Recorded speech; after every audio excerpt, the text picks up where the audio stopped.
नमस्कार दोस्तों आज की वीडियो में मैं आपको यूपीएससी के मेंस के जीएस 4 और ऑप्शनल के 2 पेपर और इंटरव्यू ये 3 पेपर का मैं आपको सिलेबस बताऊंगा, स्ट्रक्चर बताऊंगा, सब कुछ बताऊंगा। दोस्तों मैंने मेरी पिछली वीडियोस में जीएस 1, जीएस 2, जीएस 3 और एसए का पेपर और प्रीलिम्स का पेपर यूपीएससी का पूरा सिलेबस मैंने बताया है। और आज का ये वीडियो होगा मतलब कुल ये 6 वीडियोज में मिलाकर मैं आपको यूपीएससी का मतलब पूरा सिलेबस मैंने समझाया है। अगर आपको कोई भी सिलेबस में डाउट है तो वो मेरी पिछली वीडियो आप देख सकते हो। तो चलिए आज की इस वीडियो को शुरू कर लेते हैं। तो दोस्तों पहले बात करते हैं जीएस 4 इस पेपर के बारे में, यूपीएससी के मेंस के। तो पहले स्ट्रक्चर समझ लेते हैं। दोस्तों मैंने बताया था मेंस जो होता है वो रिटन टाइप का होता है। आपको एक क्वेश्चन दिया जाता है और उसका डिस्क्रिप्टिव में आपको आंसर लिखना होता है। तो कुल मिलाकर दोस्तों जीएस 4 के पेपर में 12 क्वेश्चन होते हैं। क्या होता है, सेक्शन ए होता है और सेक्शन बी होता है। सेक्शन ए में 6 होते हैं और सेक्शन बी में 6 होते हैं। और ये सारे क्वेश्चन कंपलसरी होते हैं और ये आपको सारे के सारे क्वेश्चंस लिखने होते हैं, चाहे आपको आते हो या ना हो। दोस्तों ये पेपर सॉल्व करने के लिए आपके पास 3 घंटों का वक्त होता है और कुल 250 मार्क का ये पेपर होता है। अब इसमें 12 क्वेश्चन होते हैं। इसका मतलब क्या होता है दोस्तों, मान लीजिए भाई ये चौथा क्वेश्चन है तो क्वेश्चन 4 ये होता है, ये है। तो उसमें दोस्तों कुछ सब क्वेश्चन होते हैं। मतलब क्या होता है, क्वेश्चन 4 ये होता है, क्वेश्चन 4 बी होता है, क्वेश्चन 4 सी होता है। मतलब कुल मिलाकर आपको जीएस 4 के पेपर में 15 से 20 क्वेश्चंस आपको लिखने होंगे। और उसमें कई क्वेश्चन जो होते हैं वो 10 मार्क के होते हैं, कई क्वेश्चन जो होते हैं वो 15 मार्क के होते हैं। अब जो क्वेश्चन 10 मार्क के होते हैं वो आपको 150 शब्दों में लिखने होते हैं और जो क्वेश्चन 15 मार्क के होते हैं वो क्वेश्चन आपको 250 शब्दों में लिखने होते हैं।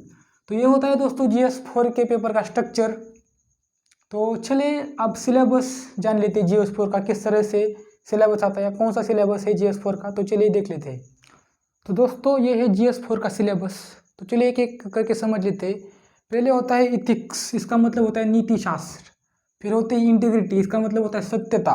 फिर होता है एप्टीट्यूड, इसका मतलब एप्टीट्यूड ही होता है। फिर आपका डिटर्मिनेशन लेवल चेक किया जाता है। फिर आपका इमोशनल इंटेलिजेंस चेक किया जाता है। फिर कुछ केस स्टडीज आपको देंगे, उसके ऊपर आपकी राय पूछेंगे और इत्यादि। और भी दोस्तों कई सिलेबस होता है, मैंने ये सिर्फ इंपॉर्टेंट पॉइंट्स दिए।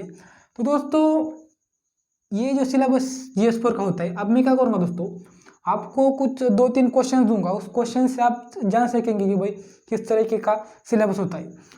तो दोस्तों ये कुछ क्वेश्चन है मेंस के जीएस 4 के। तो चलिए समझ लेते हैं क्वेश्चन। पहला क्वेश्चन ये है, बुद्ध की कौन सी शिक्षाएं आज सर्वाधिक प्रासंगिक है और क्यों, विवेचना कीजिए। तो 150 शब्द में इस क्वेश्चन का आंसर आपको लिखना होगा। मतलब ये क्वेश्चन 10 मार्क का होगा।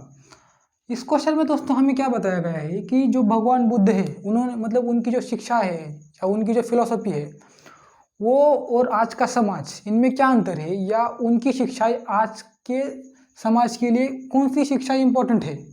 तो इस क्वेश्चन का आपको 150 शब्द में आंसर लिखना है। इसके लिए दोस्तों आपको भगवान बुद्ध को समझना पड़ेगा, उनकी हिस्ट्री आपको पढ़नी पड़ेगी, जाननी पड़ेगी, तो ही आप इस क्वेश्चन का आंसर लिख सकते हैं। अब सेकंड क्वेश्चन के बारे में हम समझ लेते हैं। सेकंड क्वेश्चन ये है, स्वयं को खोजने का सर्वोत्तम मार्ग यह है कि अपने आप को अन्य किसी सेवा में खो दे। तो दोस्तों एक महात्मा गांधी का एक वाक्य है, या हम कह सकते हैं कि एक सेंटेंस, कोट्स होते हैं ना, तो महात्मा गांधी का एक कोट्स है। तो दोस्तों ऐसे करके आपको जीएस 4 के यूपीएससी के पेपर में मतलब किसी बड़े नेता के कोट्स दे देंगे और आपको कहेंगे कि भाई इसका मतलब इस पर आप 150 शब्दों में या 250 शब्दों में लिखिए। तो दोस्तों ये क्या है कि स्वयं को खोजने का सर्वोत्तम मार्ग यह है कि अपने आप को अन्य की सेवा में खो दे। तो ये अब इस पर मतलब डॉक्टर BR आम्बेडकर का कोट आपको यहाँ दिया जाएगा, या फिर उनका सेंटेंस आपको यहाँ दिया जाएगा, या फिर स्वामी विवेकानंद जो है उनका सेंटेंस यहाँ दिया जाएगा। और मतलब इस तरह के यूपीएससी के जीएस 4 में क्वेश्चन आते हैं। और दोस्तों और एक प्रकार के इसमें क्वेश्चन आते हैं। ऐसे क्वेश्चन के साथ साथ दोस्तों यूपीएससी एग्जाम और भी कई प्रकार के क्वेश्चन पूछती है। मतलब मैं एक प्रकार आपको बताता हूँ। क्या होता है दोस्तों, एक सिचुएशन होती है, मतलब आपको एक पैसेज दिया जाता है और उस पैसेज में ये होता है कि मान लीजिए कि आपका नाम राजेश कुमार है और आप एक जिले के मतलब कलेक्टर है, या फिर आप एक जिले के डीएम है, और हाँ फिलहाल लॉकडाउन चल रहा है और आपके ज़िले में कोविड के जो पेशेंट है उनकी संख्या लगातार बढ़ रही है और आपका मतलब आपका जो ज़िला है उसमें कई ऐसे व्यापारी लोग हैं, वो कहते हैं कि अब ज़्यादा लॉकडाउन हमें नहीं चाहिए और आपके ऊपर जो प्रशासन है वो आपके ऊपर फोर्स कर रहा है कि आप अपने ज़िले में लॉकडाउन डालें। मतलब सीएम ने आप पे ये जवाबदारी दी है कि सीएम ने आपके ऊपर ये रिस्पॉन्सिबिलिटीज दी है कि आप लॉकडाउन रख सकते हैं या नहीं रख सकते, ये अब आपका निर्णय है। या मतलब आप जिले के कलेक्टर हो तो आप क्या करोगे, मतलब ऐसी पूरी सिचुएशन देंगे, उसके ऊपर 3-4 क्वेश्चन देंगे और आपको उन 3-4 क्वेश्चन के आंसर लिखने होंगे। अब उनमें कई क्वेश्चन आपको पर्सनल भी हो सकते हैं, मतलब कई ऐसी सिचुएशंस आपको देंगे। आप देखिए दोस्तों, इस तरीके के क्वेश्चन क्यों पूछते हैं, क्योंकि आप यूपीएससी पास होने पर यही पोस्ट पर आप जाने वाले हो ना, और यूपीएससी में आपको आपकी डिटर्मिनेशन लेवल बहुत इंपॉर्टेंट होती है कि आप कोई भी सिचुएशन के ऊपर किस तरह से आप खुद का डिसीजन लेते हो, ये यूपीएससी में बहुत इंपॉर्टेंट होता है। तो इस तरीके के दोस्तों क्वेश्चन पूछे जाते हैं। तो दोस्तों ओवरऑल GS4 में इस तरीके के क्वेश्चन पूछे जाते हैं। आप देखिए ये जो है ना, ये पेपर पूरा आपके मन के ऊपर डिपेंडेंट है, इसका कोई सिलेबस नहीं है या इसकी कोई बुक्स नहीं है। आप हाँ भगवान बुद्ध या महात्मा गांधी जी इनके मतलब इनका आप स्टडी कर सकते हैं। स्वामी विवेकानंद हो गए, कार्ल मार्क्स हो गए, मतलब ये बड़े बड़े जो नेता है उनकी भी आप स्टडी कर सकते हैं। और आप खुद कैसे हो ये इस पेपर में समझ में आता है, या यूपीएससी यही चाहती है कि आप कैसे हो वो यूपीएससी को दिखे। तो दोस्तों ये होता है GS4 का पेपर। अब दोस्तों ऑप्शनल पेपर के ऊपर आते हैं, तो चलिए। तो दोस्तों ये पूरा बोर्ड यूपीएससी एग्जाम के ऑप्शनल सब्जेक्ट से भरा पड़ा है। तो चलो देख लेते हैं कि यूपीएससी में किस तरीके के ऑप्शनल सब्जेक्ट होते हैं। तो पहला होता है कॉमर्स एंड अकाउंटिंग, सीए वाले जो कॉमर्स वाले स्टूडेंट ये ले सकते हैं। फिर आता है एग्रीकल्चर, बायो वाले स्टूडेंट। उसके बाद एनिमल हस्बेंडरी, बायो वाले स्टूडेंट। एंथ्रोपोलॉजी, ये भी आई थिंक बायो वाले स्टूडेंट ही होंगे। फिर आता है बॉटनी, बायो वाले स्टूडेंट। उसके बाद आता है दोस्तों केमिस्ट्री। फिर सिविल इंजीनियरिंग, जिन स्टूडेंट ने इंजीनियरिंग किया है और चाहते हो यूपीएससी में एंटर करे तो उनका खुद का सब्जेक्ट चुन सकते हैं। फिर आता है इकोनॉमिक्स के बाद इलेक्ट्रिकल इंजीनियरिंग, सिविल इलेक्ट्रिकल सब है। फिर ज्योग्राफी, आर्ट वाले बंदे। फिर हिस्ट्री, आर्ट वाले। लॉ, अभी जियोलॉजी क्या होता है तो ये जियोलॉजी भी होता है। फिर मैनेजमेंट, फिर मैथमेटिक्स। अब देखिए दोस्तों इन सब्जेक्ट्स पर बहुत मुश्किल क्वेश्चन पूछते हैं, वो तो मैं स्ट्रक्चर में बताऊंगा ही। फिर मैकेनिकल इंजीनियरिंग आता है। फिर आता है मेडिकल साइंस। अब देखिए मेडिकल मतलब हाँ मेडिकल साइंस मतलब जो नीट वाले बंदे हैं चाहते हैं कि भाई इन फ्यूचर देंगे। फिर फिलोसफी, फिर फिजिक्स के बाद दोस्तों यहाँ पर आते हैं पॉलिटिकल साइंस, फिर साइकोलॉजी। फिलोसफी और साइकोलॉजी हाँ थोड़ा अलग होता है। उसके बाद पब्लिक एडमिनिस्ट्रेशन। उसके बाद सोशोलॉजी, स्टैटिस्टिक्स, जियोलॉजी, ये भी आई थिंक बायो वाला ही है। और आखिर में लिटरेचर। अब लिटरेचर में क्या होता है दोस्तों, कोई स्टूडेंट कलात्मक है, मतलब उसे कला आर्ट बहुत पसंद है और वो मतलब उसने अपना हिंदी, इंग्लिश, मराठी कोई भी मतलब एक आर्ट वाला सब्जेक्ट भी आप ले सकते हैं। अब देखिए दोस्तों क्या होता है ना, आपको इनमें से एक ऑप्शनल सब्जेक्ट चुनना होता है और उस एक चुने हुए ऑप्शनल सब्जेक्ट के 2 पेपर होते हैं 250-50 मार्क के 3-3 घंटों के। तो चलिए अब इसके बाद स्ट्रक्चर देख लेते हैं इन ऑप्शनल पेपर्स का, तो चलिए देख लेते हैं। तो दोस्तों अब ऑप्शनल के पेपर का स्ट्रक्चर समझ लेते हैं। तो 2 पेपर होते हैं, पेपर 1 होता है, पेपर 2 होता है। आपको हर एक पेपर सॉल्व करने के लिए 3 घंटों का वक्त होता है। हर एक पेपर 250 मार्क का होता है। क्या होता है, कुल 8 क्वेश्चंस होते हैं। सेक्शन ए होता है, सेक्शन बी होता है, सेक्शन ए में 4 होते हैं, सेक्शन बी में 4 होते हैं और इनके कुछ सब क्वेश्चंस होते हैं। इसका मतलब क्या होता है, अगर क्वेश्चन थर्ड है तो इस क्वेश्चन थर्ड का third A, third B, third C, third का डी, तो इस तरह से मेन क्वेश्चन के सब क्वेश्चन होते। मतलब कुल मिलाकर आपको 15 से 20 क्वेश्चन लिखने होंगे। वही दोस्तों मैंने GS1, GS2, GS3, GS4 का बताया था, उसी तरीके का होता है।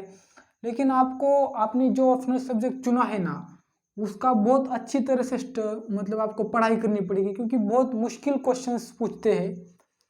तो दोस्तों अब इसके बाद बात कर लेते हैं इंटरव्यू के बारे में। दोस्तों अब चर्चा करते हैं यूपीएससी के इंटरव्यू के बारे में। आपने प्रीलिम्स क्रैक की, मेंस भी क्रैक की, तो आपको दिल्ली में इंटरव्यू के लिए बुलाया जाता है। और इंटरव्यू में आपको कुछ भी पूछते हैं, मतलब कुछ भी, आपको ऐसे बिठाया जाएगा, आपके सामने 6 यूपीएससी के कमेटी के मेंबर होंगे और आपको वो कुछ भी पूछ सकते हैं। आपके पर्सनल लाइफ के रिलेटेड पूछ सकते हैं, हिस्ट्री के रिलेटेड पूछ सकते हैं, कुछ भी आपको पूछ सकते हैं।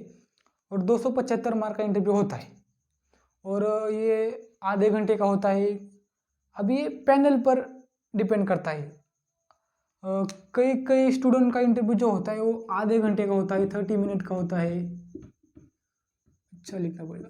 कई स्टूडेंट का जो होता है वो 45 मिनट का होता है। तो ये उन पैनल पे डिपेंडेंट करता है। तो दोस्तों इंटरव्यू के बारे में मतलब ज़्यादा कुछ बताने के लिए है नहीं। आपने यूट्यूब पर दृष्टि IAS पर एक आध इंटरव्यू देखा होगा, तो उसी तरह से इंटरव्यू होता है। अब दोस्तों मैंने आपको ये 6 वीडियोज़ में पूरा यूपीएससी का सिलेबस बताया है।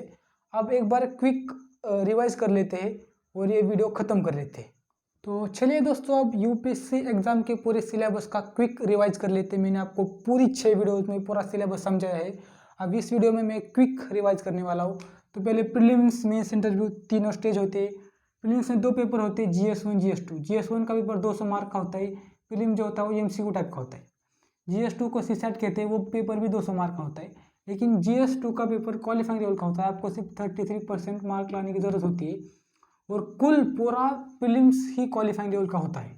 ये मैं आपको आगे चलकर समझाऊंगा। उसके बाद प्रीलिम्स के बाद मेंस पे आते हैं। मेंस में पहला पेपर होता है ऐसे का, ये 250 मार्क का पेपर होता है। फिर ऐसे के बाद 2 लैंग्वेजेस के पेपर आते हैं, एक कंपलसरी इंग्लिश होता है और एक आप कोई भी लैंग्वेज चूज सकते हो। आई थिंक आप एक कोई भी लैंग्वेज चुन सकते हो। तो 300 मार्क के ये 2 पेपर होते हैं, कुल 600 मार्क के। ये पेपर भी क्वालिफाइंग लेवल के होते हैं। उसके बाद GS1 GS2 GS3 GS4 250 mark के 4 पेपर होते हैं, कुल 1000 मार्क के। उसके बाद आते हैं ऑप्शनल के पेपर। 250 मार्क के ऑप्शनल के 2 पेपर होते हैं, कुल मिलाकर 500 मार्क के पेपर होते हैं। और आप मेंस क्रैक करने के बाद इंटरव्यू में जाने का आपको मौका मिलता है और 275 मार्क का इंटरव्यू होता है। तो दोस्तों कुल मिलाकर आपको ये 400 मार्क, तो ये कुल मिलाकर टोटल 3025 मार्क्स होते हैं। तो इन 3025 मार्क में ये 400 मार्क और ये 600 मार्क, ये 1000 मार्क माइनस करने पड़ते हैं। और 2025 मार्क में जितने आपको मार्क मिलेंगे उसके हिसाब से आपकी रैंक निकलेगी।